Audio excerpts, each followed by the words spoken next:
তিনি ফ্লাই করতে পারবেন কিনা সেটা ডাক্তাররা নিশ্চিত করলেই তাকে ফ্লাই করে নিয়ে যাওয়া হবে অ্যাম্বুলেন্সে করে। দেশের যে সংকটময় মুহূর্তগুলোকে যেন তার অভিভাবকত্বে আমরা সবাই অতিক্রম করতে পারি, সেই দোয়া আজকে বাংলাদেশের মানুষ তার কাছে আল্লাহ তাআলার কাছে চেয়েছেন। বিএনপি চেয়ারপারসন বেগম খালেদা জিয়ার আরোগ্য কামনায় জুমার নামাজ শেষে সারা দেশে দোয়া ও মোনাজাত অনুষ্ঠিত হচ্ছে। বিএনপি কেন্দ্রীয় কার্যালয় সংলগ্ন নয়াপল্টন মসজিদে দোয়ায় অংশ নিয়েছেন বিএনপি মহাসচিব মির্জা ফখরুল ইসলাম আলমগীর। এই মুহূর্তে সেখানে আছেন হাসিব বিল্লাহ, যুক্ত হচ্ছে তার সঙ্গে। হাসিব, দোয়া ও অনুষ্ঠানে বিএনপি মহাসচিব মির্জা ফখরুল ইসলাম আলমগীর অংশ নিয়েছেন। এছাড়া বিএনপির আর কোন কোন নেতাকর্মীরা যোগ দিয়েছেন জানাবেন?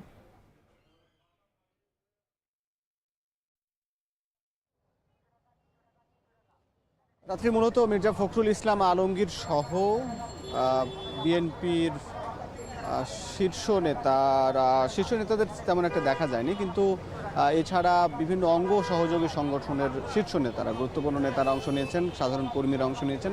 মূলত এখানে যেহেতু এই নয়াপল্টন বিএনপির কার্যালয়, ঠিক কার্যালয়ের আশপাশে যারা এই এলাকায় অবস্থান করছেন বা করেন তারাই মূলত এখানে আসেন এই দোয়া মাহফিলে অংশ নিতে। মূলত এইখানে জুমার নামাজে অংশ নেওয়ার পরেই যে দোয়া মাহফিলের যে আয়োজনটা হয়েছে সেখানে এখানে আমরা শুনেছি যে ইমাম মূলত খালেদা জিয়ার নাম উল্লেখ করে তিনি দোয়া করেন এবং তারা এখানে তার সুস্থতা কামনায়, আরোগ্য কামনায় তিনি প্রার্থনা করেন।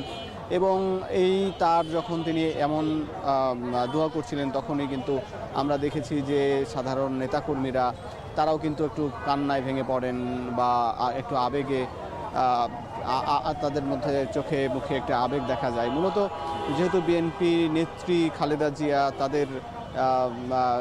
তাদের শীর্ষ নেতৃত্ব এবং একই সঙ্গে এই যে বিএনপিকে এতদূর পর্যন্ত এই জায়গায় নিয়ে আসছেন, এজন্য তার প্রতি কিন্তু আলাদা তার প্রতি সম্মান, এবং সাধারণ মানুষও যারা আসছে তারাও কিন্তু তার জন্য একটি দোয়া প্রার্থনা করেছেন এবং আরোগ্য কামনা করেছেন। এখানে মির্জা ফখরুল ইসলাম আলমগীর যেটি বলেছেন যে চিকিৎসকরা তার শারীরিক অবস্থা বিবেচনায় যদি পরামর্শ দেন তবেই কিন্তু তিনি আগামী রোববার ফ্লাই করবেন এবং যে যুক্তরাজ্যে যাবেন, এবং সেখান থেকে তিনি আশা করেন যে দ্রুতই সেখানে চিকিৎসা শেষে আবার দেশে ফিরবেন এবং দেশকে এই গণতন্ত্র উত্তরণের যে সংকট, সেই সংকট এই জায়গায় তিনি আবার নেতৃত্ব দেবেন এই আশা বা প্রার্থনা করেছেন। এই ছিল রাত্রি এই পল্টন থেকে খবর। বিএনপি চেয়ারপারসন বেগম খালেদা জিয়ার আরোগ্য কামনায় জুমার নামাজ শেষে সারা দেশে পালন হচ্ছে দোয়া ও মোনাজাত অনুষ্ঠান। এ নিয়ে বিস্তারিত জানাতে আমাদের সঙ্গে যুক্ত ছিলেন হাসিব বিল্লাহ। রাজধানীর পাশাপাশি জেলা শহরগুলোতেও চলছে বিশেষ প্রার্থনা, সেই খবর জানবো। সহকর্মীরা যুক্ত হবেন আমাদের সঙ্গে। চট্টগ্রাম থেকে যুক্ত আছেন সহকর্মী ফয়সাল করিম ও রংপুর থেকে যুক্ত আছেন আমিরুল বাপ্পি। শুরুতেই বন্দরনগরীর খবর জানবো। ফয়সাল, জানাবেন খালেদা জিয়ার সুস্থতা কামনা করে মসজিদগুলোতে তো বিশেষ দোয়া চলছে, আর কি কি তথ্য রয়েছে?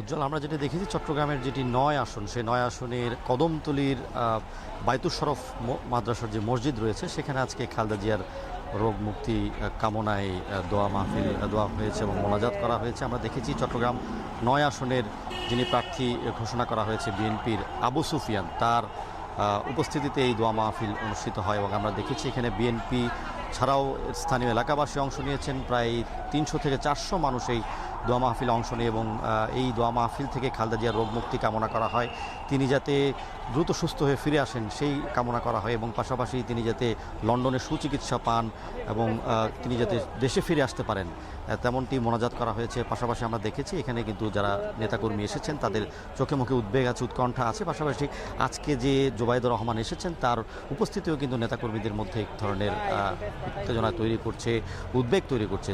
সবাই আসলে চাইছেন যে খালেদা জিয়া যাতে দ্রুত সুস্থ হয়ে দেশে ফিরে আসেন এবং তাদের মোনাজাতে সেটি যেমন দেখেছি তেমনি পাশাপাশি আমরা দেখেছি যে মোনাজাতের পর এখানে যিনি প্রার্থী আছেন আবু সুফিয়ান, তিনি কিন্তু এখানে জনসংযোগ করেছেন এবং একটি সংক্ষিপ্ত সমাবেশ করেছেন, জনসংযোগ করেছেন। তিনি বলেছেন যে আসলে এই যে খালেদা জিয়ার রোগ মুক্তির যে বিষয়টি সেটির সাথে বাংলাদেশের যে গণতন্ত্রের অগ্রগতি, গণতন্ত্রের যে উত্তরণ সেটির যেমন সম্পর্ক আছে, তেমনি বিএনপির যে রাজনৈতিক হিসেব নিকেশ বা সমীকরণ সেগুলো কিন্তু জড়িত এবং তিনি বলেছেন যে আসলে এই বিভিন্ন ওয়ার্ডে ওয়ার্ডে কিন্তু তিনি রোগ মুক্তির আয়োজন করেছেন এবং আমরা দেখেছি শুধু এই মসজিদটি নয়, চট্টগ্রামের বেশ কয়েকটি মসজিদে আজকে খালেদা জিয়ার রোগ মুক্তি